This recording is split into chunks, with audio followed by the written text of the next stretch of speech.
Vamos ler João 16, do capítulo 12 ao 22.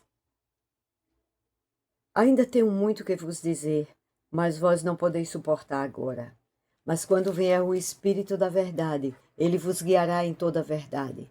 Porque ele não falará de si mesmo, mas dirá tudo o que tiver ouvido e vos anunciará o que há de vir.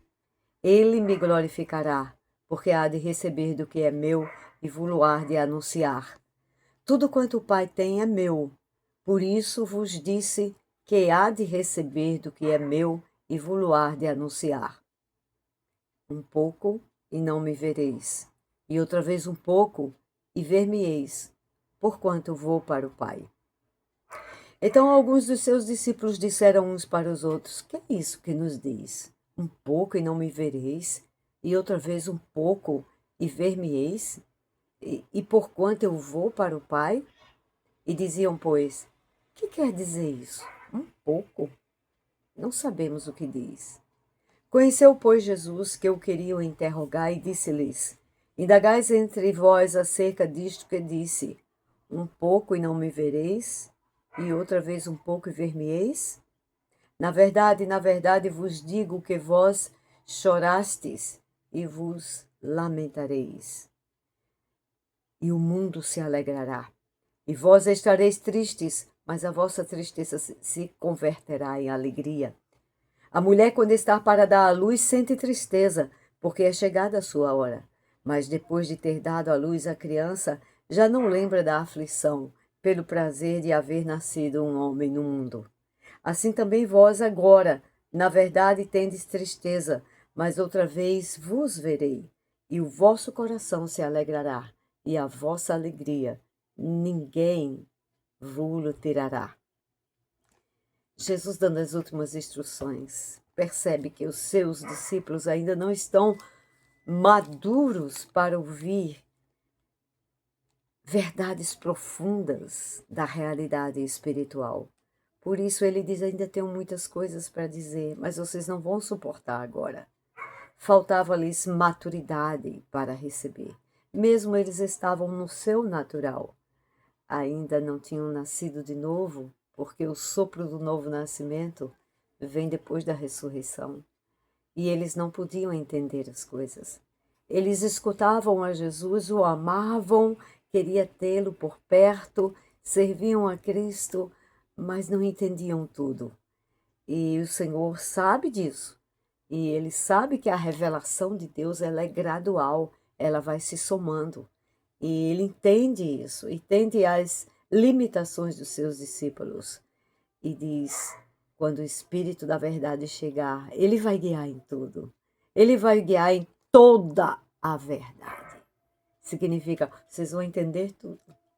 Toda a verdade vai ficar clara para vocês. Vocês vão entender tudo. Porque ele não vai falar de si mesmo. Está escrito aqui no versículo 13, ele não fala de si mesmo. Ele dirá tudo o que tiver ouvido. Então o Espírito traz a palavra e a revelação da palavra.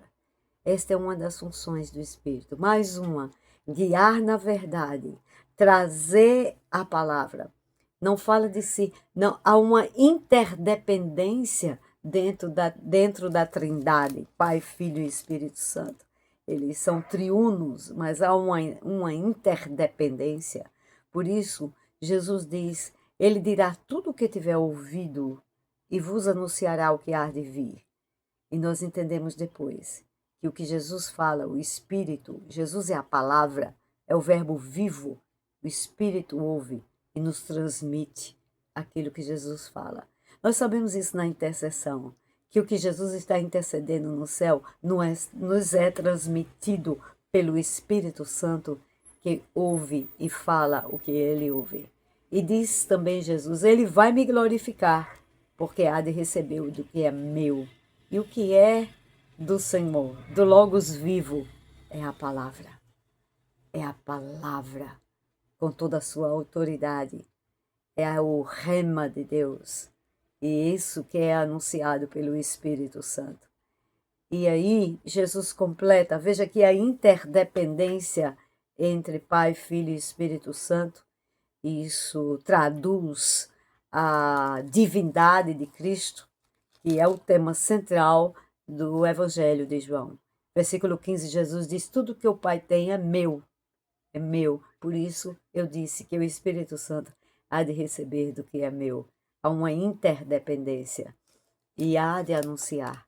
Então ele também está aqui para anunciar tudo que ele ouve, anunciar a palavra, anunciar a verdade e guiar na verdade. Então Jesus fala, versículo 16, um pouco me vereis e mais um pouco.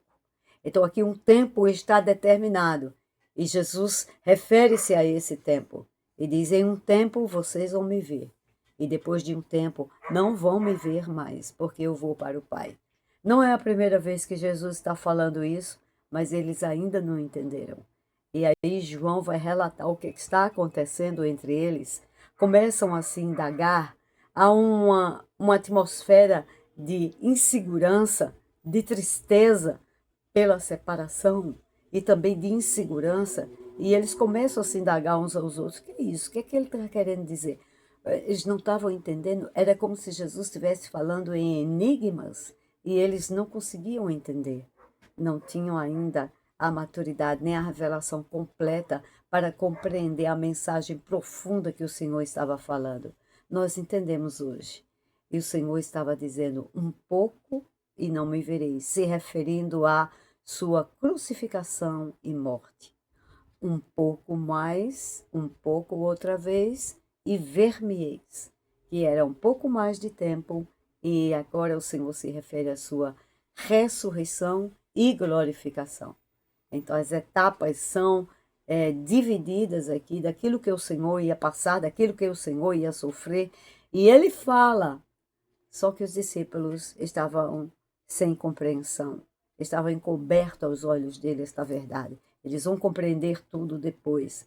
Então eles estavam se indagando e Jesus sabia disso, a onisciência de Cristo, e ele diz: eu sei que vocês estão perguntando sobre isso, mas vem o conforto. Quando ele diz, a partir do versículo 20, na verdade, vocês vão chorar, vão se lamentar, vai ter tristeza, sim, mas ele fala, essa tristeza é temporária, ela não vai ficar para sempre, virá depois a alegria. Versículo 20 diz assim, sua tristeza, a tristeza de vocês, se converterá em alegria, porque eles vão ver o Deus ressurreto.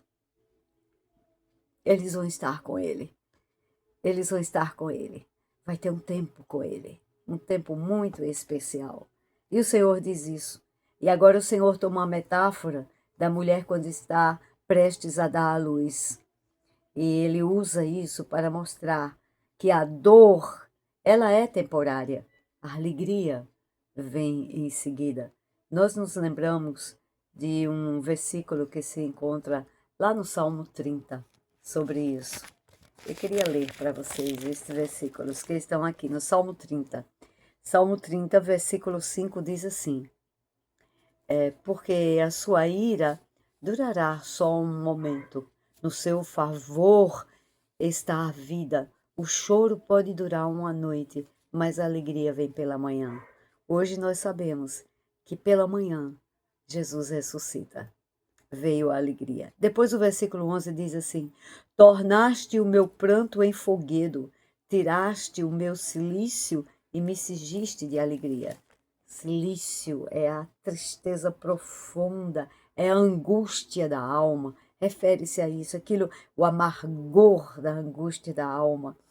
E ali está escrito, era uma palavra profética para o que ia acontecer, não só com Jesus, mas também com os seus discípulos. E ele fala isso, a mulher está prestes para dar à luz, chegou o momento, é o momento da sua dor, da sua aflição, das suas incertezas, das suas dúvidas, mas depois que a criança nasce, toda tristeza vai embora, toda alegria toma conta do seu coração e nem lembra mais, diz o Senhor, nem se lembra mais da aflição que passou pela alegria de ter o seu filho nos braços, de ter um bebê nos braços.